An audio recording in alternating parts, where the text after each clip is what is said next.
AI Arun Kumar में आपका स्वागत है।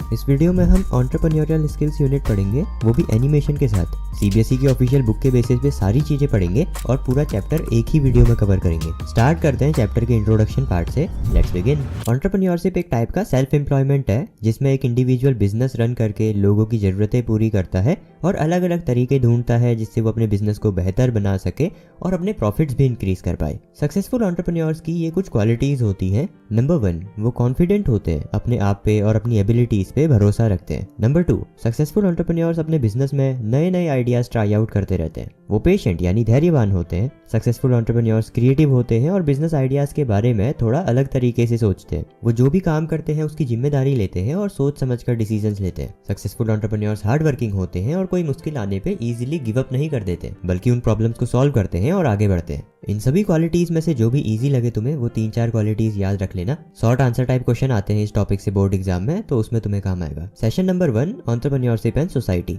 There are 2 ways in which one can earn a living. One is wage employment and second is self employment. तो एक व्यक्ति 2 तरीकों से पैसे कमा सकता है। नंबर 1, वेज एम्प्लॉयड होके, यानी जिसमें वो किसी दूसरे व्यक्ति या ऑर्गेनाइजेशन के लिए काम करेगा और उसे उस काम के लिए पैसे मिलेंगे। या फिर ऑप्शन नंबर 2, सेल्फ एम्प्लॉयड होके, यानी वो खुद का कोई बिजनेस करके लोगों की जरूरतें पूरी करेगा और उसको उसके बदले पैसे मिलेंगे। जो इंडिविजुअल सेल्फ एम्प्लॉयड होता है वो हमेशा अपने बिजनेस को बेहतर बनाने की कोशिश करता रहता है, जिसके लिए वो रिस्क लेता है और नए नए आइडियाज भी ट्राई आउट करता है। एंटरप्रेन्योर और बिजनेसमैन में डिफरेंस होता है, जो कि हमें इस एग्जांपल के थ्रू बुक में समझाया गया है। रम्या और रामू दोनों की प्लांट शॉप है, पर एक तरफ जहां रामू बस दुकान पर बैठा रहता है, कस्टमर्स के आने का इंतजार करता है और उन्हें प्लांट सेल करता है, वहीं रम्या कस्टमर्स को खुद अप्रोच करती है। वो प्लांट्स के साथ साथ सीड्स और फ्लावर्स भी सेल करती है। रम्या अपने बिजनेस को बेहतर बनाने के लिए एक्स्ट्रा एफर्ट करती है और नए नए आइडियाज भी इंप्लीमेंट करते रहती है। तो तुम लोग कमेंट करके बताओ कि इसमें एंटरप्रेन्योर कौन है और बिजनेसमैन कौन है। अगर तुमने चैप्टर अभी तक अच्छे से सुना होगा तो डेफिनेटली तुम इसका आंसर कर लोगे। तो अभी तक हमने पढ़ा कि एंटरप्रेन्योर्स कौन होते हैं, सक्सेसफुल एंटरप्रेन्योर्स में क्या क्या क्वालिटीज होती है। अब जान लेते हैं कि एंटरप्रेन्योर्स अपना बिजनेस करते कहाँ हैं। तो एंटरप्रेन्योर्स अपना बिजनेस रन करते हैं मार्केट में। मार्केट वो जगह होती है जहाँ लोग अलग अलग प्रोडक्ट्स एंड सर्विसेज को खरीदते और बेचते हैं। तो जब लोग एक दूसरे से सामान खरीदते बेचते हैं तो इससे सभी की मदद होती है। जो लोग सामान बेच रहे होते हैं वो पैसा कमा पाते हैं और जरूरतमंद लोगों को उनकी जरूरत की चीजें मिल पाती है। और इस तरह एंटरप्रेन्योर्स एक जगह की ग्रोथ और डेवलपमेंट में अपना कंट्रीब्यूशन करते हैं। थोड़ा डिटेल में देखते हैं कि एग्जैक्टली कैसे एंटरप्रेन्योर्स एक एरिया और सोसाइटी की ग्रोथ और डेवलपमेंट में हेल्प करते हैं। एग्जाम्पल है अदिति का। तो अदिति का एक स्टोर है जिसमें कि वो अलग अलग टाइप के शैम्पू सेल करती है। वो लार्ज क्वांटिटीज में एक औरत से शैम्पू खरीदती है और उसने 2 लोगों को अपने स्टोर के ऑपरेशन मैनेज करने के लिए भी रखा हुआ है। इस तरह से अदिति उस जगह के लोगों को एम्प्लॉयमेंट प्रोवाइड कर रही है, लोगों को पैसा कमाने में हेल्प कर रही है। एक तो जिस औरत से वो शैम्पूज खरीदती है उसको काम मिल रहा है और साथ ही जो 2 लोग उसने अपने स्टोर में अपनी हेल्प करने के लिए रखे हुए हैं उन्हें भी जॉब मिल रही है। इस तरह से एक एंटरप्रेन्योर एक एरिया और सोसाइटी की ग्रोथ या डेवलपमेंट में हेल्प करता है या करती है। अभी तक हमने देखा कि एंटरप्रेन्योर अपना बिजनेस मार्केट में करते हैं और उनके बिजनेस की वजह से उस एरिया की ग्रोथ भी होती है। But what do entrepreneurs do when they run their business? Exactly entrepreneurs करते क्या है ये देखते हैं। Fulfil customer needs. एंटरप्रेन्योर्स ये चीज फाइंड आउट करते हैं कि लोगों को किस चीज की जरूरत है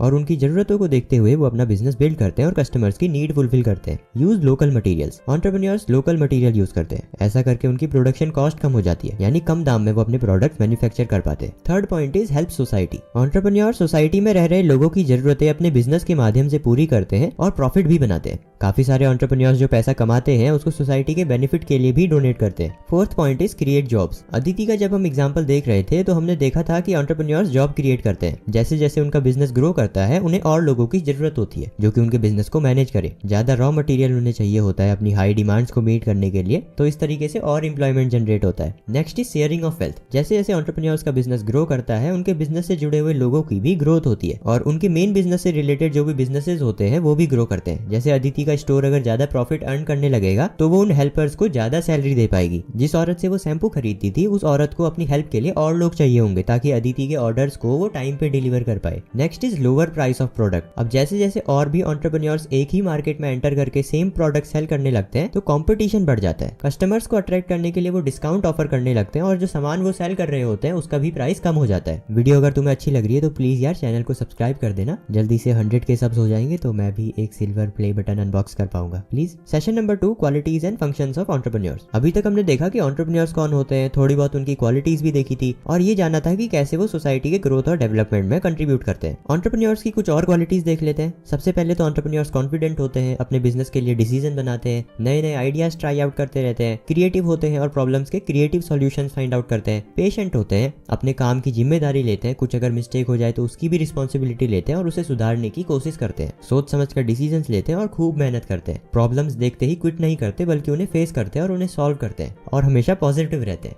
next topic is functions of an entrepreneur. Entrepreneur अपने बिजनेस के रिगार्डिंग हर दिन कुछ ना कुछ डिसीजन बनाते ही रहते हैं, जैसे कि क्या प्रोड्यूस करना है या क्या सेल करना है, कितना प्रोड्यूस करना है और सेल करना है, right. Number 2, managing the business. वो बिजनेस को मैनेज करते हैं, अपने बिजनेस के लिए फ्यूचर प्लान बनाते हैं, रॉ मटेरियल अरेंज करवाते हैं, लोगों को हायर करते हैं और उन्हें बताते हैं कि क्या करना है, कैसे करना है, और वो चेक भी करते हैं कि प्लान फॉलो हो भी पा रहा है या नहीं। Number 3, divide income. पैसे को वो डिवाइड करते हैं कि कितना रॉ मटेरियल के लिए खर्च होगा, कितना रेंट के लिए और कितना सैलरीज में जाएगा। Number 4, taking risk. Entrepreneurs risk लेते हैं, नए नए आइडियाज पे एक्सपेरिमेंट करते हैं। रिस्क उन्हें सामान के चोरी होने या खो जाने का भी खुद ही बियर करना होता है। Number 5, create new method, idea और प्रोडक्ट। एक एंटरप्रेन्योर हमेशा नई चीजें ट्राई आउट करते रहता है ताकि उसका बिजनेस ग्रो करे और अपने प्रॉफिट्स को भी वो इंक्रीज कर सके। Session number 3, myths about entrepreneurship. किसी भी चीज के बारे में जो गलत बिलीव्स या ओपिनियन होते हैं उन्हें मिथ्स या मिसकंसेप्शन कहा जाता है। तो एंटरप्रेन्योरशिप के रिगार्डिंग जो लोगों के गलत बिलीव्स होते हैं, गलत ओपिनियन होते हैं, यानी एंटरप्रेन्योरशिप के मिथ्स और मिसकंसेप्शन, उनकी बात करेंगे हम इस सेशन में।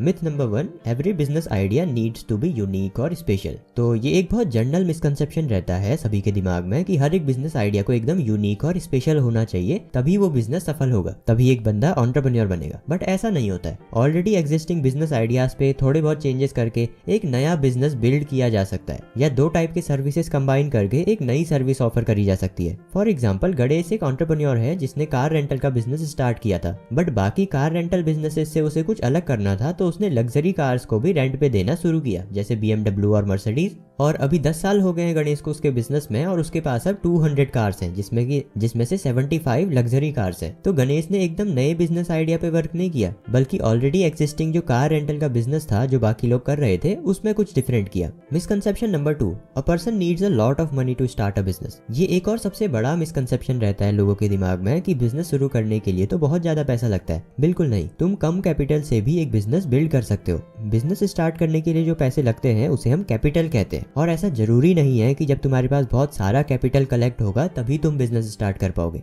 आगे बढ़ते हैं मिसकंसेप्शन नंबर 3 पे। Only a person having a big business is an entrepreneur. यानी सिर्फ वही लोग एंटरप्रेन्योर होते हैं जिनका बहुत बड़ा बिजनेस होता है। बिल्कुल गलत। ऐसा जरूरी नहीं है कि सिर्फ बड़े बिजनेस चलाने वाले लोगों को ही हम एंटरप्रेन्योर कंसीडर करेंगे। और वैसे भी नो बिजनेस इज बिग और स्मॉल। कोई भी बिजनेस बड़ा या छोटा नहीं होता है। हर एक बिजनेस जब शुरू हो रहा होता है तो शुरुआत के टाइम पे तो वो छोटा ही होता है। उस पर जब कंसिस्टेंटली काम किया जाता है, नए नए आइडियाज पे वर्क करके देखा जाता है कि क्या वर्क कर रहा है क्या नहीं कर रहा है, तभी जाके तो एक बिजनेस बड़ा बनता है, राइट। तो अगर एक इंडिविजुअल बिजनेस रन करके लोगों की नीड्स फुलफिल कर रहा है तो वो एक एंटरप्रेन्योर है। ऐसे ही एक और मिसकंसेप्शन है कि entrepreneurs are born not made, जो कि अगेन गलत है, क्योंकि कोई भी जन्म से ही एंटरप्रेन्योर नहीं होता है। हर कोई इधर धरती पे आने के बाद ही चीजें सीखता है, एक्सपेरिमेंट करता है और ऐसे ही आगे बढ़ता है, राइट। पैदाइशी कोई कैसे एंटरप्रेन्योर हो सकता है। जो भी तुमने अभी तक पढ़ा वो अगर तुम्हें समझ आ रहा है तो लाइक कर देना, लाइक करके बताना कि समझ आ रहा है तुम्हें। जितने ज्यादा लाइक्स होंगे उतना मैं समझ जाऊंगा कि हाँ वीडियो अच्छी बनी हुई थी। और अगर नहीं समझ आ रहा है तो डिसलाइक करके कमेंट में बताना कि क्या प्रॉब्लम रही थी वीडियो में।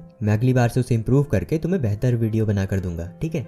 Session number 4, entrepreneurship as a career option. A career is a line of work that a person takes for life. Line of work जैसे हमने पहले देखा था कि 2 तरीके हैं जिससे तुम पैसे कमा सकते हो। नंबर 1 सेल्फ एम्प्लॉयड होकर और सेकंड वेज एम्प्लॉयड होकर। तो क्या तुम एक एंटरप्रेन्योर बनना चाहोगे? सेल्फ एम्प्लॉयड होकर खुद का कुछ बिजनेस सेटअप करना पसंद करोगे, या फिर वेज एम्प्लॉयड होकर किसी इंडिविजुअल या ऑर्गेनाइजेशन के लिए काम करके तुम पैसे कमाना चाहोगे? इसको हम एक एग्जाम्पल से और बेहतर तरीके से समझ सकते हैं। फॉर एग्जाम्पल, एक डॉक्टर जो हॉस्पिटल में वर्क करता है वो वेज एम्प्लॉयड है, जिसका खुद का क्लिनिक है वो है सेल्फ एम्प्लॉयड।